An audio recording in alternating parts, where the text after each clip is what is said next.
On va parler de l'été des bouquins solidaires avec Alain Serre. Bonjour Alain. Bonjour. Vous êtes auteur, éditeur, créateur des éditions Rue du Monde. Alors chaque été, vous participez à cette opération en partenariat avec le Secours Populaire. C'est la 20e édition, 20 ans déjà. Comment est née cette histoire d'été des bouquins solidaires ? Je démarrais cette petite maison d'édition originale, Rue du Monde, ouais. D'emblée je me suis dit ça serait bien qu'on agisse en rapport avec ce qu'on raconte aux enfants dans les livres, c'est-à-dire on parle de fraternité, de solidarité, de rapport à la planète, voilà, et il faut aller sur ce chemin-là. Alors par exemple, on prend beaucoup de précautions dans la manière dont on fabrique les livres, avec des papiers qui sont certifiés, garantis, issus de forêts durables, etc. Et il me semblait indispensable qu'on fasse vivre aussi une grande opération de solidarité, parce que tout le monde n'a pas accès aux livres, et cet été-là, comme chaque été, malheureusement, tout le monde n'a pas accès aux vacances. Alors je me suis dit, essayons de faire un signe du côté, du côté de l'émotion que chacun ressent en vacances, en leur disant, peut-être qu'on peut partager un petit morceau de ces vacances avec les gamins qui partent pas en vacances. Ouais, il faut rappeler qu'il y a un enfant sur 3 qui ne part pas en vacances cet été encore.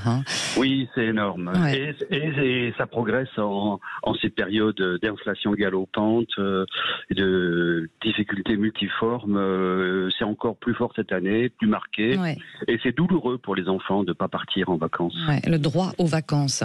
Alors, il faut rappeler comment ça fonctionne, cette opération, et qui nous concerne tous, pour offrir des livres justement à ces enfants oubliés des vacances. Vous pouvez nous rappeler un peu le principe du livre acheté-offert? Comment ça se passe? Comment on peut participer? C'est-à-dire que nous mettons des livres en place en librairie depuis le premier jour de l'été, et durant tout l'été, autour de cette opération. Ce sont des livres de contes, on en reparlera peut-être. Oui. Et ces livres, simplement, chaque fois qu'on en vend 2, on en offre un, nous, au Secours Populaire, qui va les remettre sur la plage de Cabourg le 24 août à environ 5000 enfants, si on veut bien nous aider à générer ce don.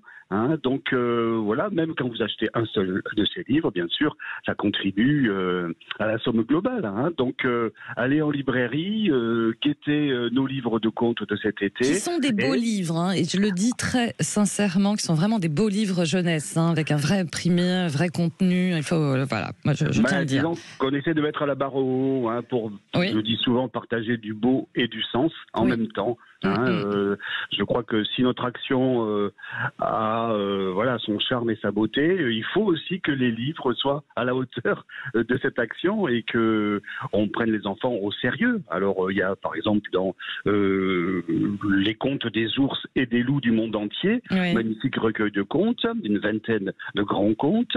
Il y a plus de 70 images d'un certain Bruno Pilorget, qui est un excellent illustrateur pour la jeunesse. Voilà, c'est aussi ça le plaisir du livre, c'est ce voyage dans les images de qualité. Partager du beau et du sens, je reprends cette formule, Alain Serre. Justement, comment vous faites, quel choix vous faites par rapport au sujet ou aux auteurs, par rapport à vos livres de Rue du Monde? On essaie de de travailler avec des gens qui sont sincères dans leur travail, qui sont vrais, qui se livrent tout entier, qui sont de véritables artistes. Et là, par exemple, le conteur qui travaille avec nous, c'est Patrick Fishman. C'est un barde, dénomme-t-il lui-même, qui parcourt les rues de France et d'ailleurs pour colporter, mais pour chercher aussi des contes. C'est un chercheur de contes et un trouveur de contes. Et qui a une très belle écriture, rigoureuse, riche. C'est ça aussi le bonheur de ces livres, c'est d'être confronté à une belle langue. C'est pas tous les jours que les enfants la rencontrent non plus. C'est vrai, belle langue. Et puis pour les enfants, c'est aussi de découvrir que le livre, c'est pas seulement un objet scolaire, mais un objet de plaisir et de loisir. Tout à fait, et j'espère bien que cet été, il y aura dans les familles quelques moments de lecture collective de contes. Ça peut être superbe l'été, on sort un peu dans un coin de nature, on s'assoit sur un rocher, et soit un enfant, soit un adulte, on lit un de ces contes et on se régale vraiment. C'est jubilatoire. Quitter un peu les yeux des écrans et laisser la place à la parole. Au sein de la famille, on peut faire cette heure du conte. Et j'invite vivement tout le monde à le vivre. L'éveiller à l'ancienne. Exactement. Et ça peut être un temps très moderne, très actuel. Exactement. Que de partager la parole qui nous vient des temps passés avec les contes. Une parole très riche. Là, les ours, les loups, c'est tellement plein de symboles, d'angoisse collective, de peur, de fascination. Ça va profond en nous. Et les enfants ont aussi besoin de cette démarche d'aller chercher au fond d'eux, au fond de notre histoire, qui ils sont. C'est ça. Et puis de toute façon, c'est vrai qu'en cette période un petit peu déboussolée, retrouver du sens, comme vous dites, on les trouve aussi dans les histoires et les contes anciens et sans morale. Tout à fait. Des contes qui sont, qui ne cherchent, ce ne sont pas des fables qui vont vers une conclusion, pour son comportement, mais c'est quelque chose qui nous nourrit profondément de l'histoire de notre humanité. On ne sait pas de quand viennent ces contes. Ils viennent de très, très, très, très loin. Et ils sont, et c'est notre bonheur à Rue du Monde, ils sont implantés dans des cultures venues d'ailleurs. On a des contes dans ce beau livre-là qui viennent d'Alaska, qui viennent de Russie, qui viennent d'Amérique du Sud, bien sûr, d'Amazonie et autres. Et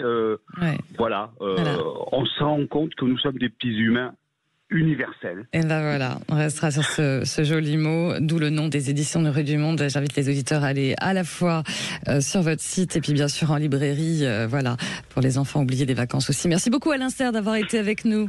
Merci à vous. Bel été à vous. Moi Merci. Aussi.